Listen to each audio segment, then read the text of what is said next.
Cash flow statement part 3। Let's revise the financial activity coverage.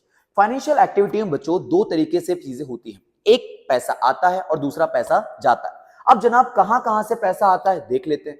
सबसे पहले बोला गया कि हम लोग अपने मालिकों से पैसा लाते हैं, इक्विटी शेयर, और दूसरे मालिक हमारे प्रेफरेंस शेयर। इसके बाद हम पैसा है ना मार्केट से उधार लाते हैं, मतलब डिवेंचर और बॉन्ड्स, या इसके बाद हम चाहें तो बैंक वगैरह से लोन लेकर आ सकते हैं। तो बैंक, फाइनेंशियल इंस्टीट्यूशन या एनबीएफसी, किसी भी नाम से आप इसको ध्यान में रख लीजिएगा। अच्छा, यहीं पे क्वेश्चन में दिया होता है बैंक ओवरड्राफ्ट या बैंक सीसी, लैंग्वेज के हेर फेर में मत फंसिएगा, ठीक है। फिर इसके बाद पैसा कहां पे जाता है उसको देखिएगा।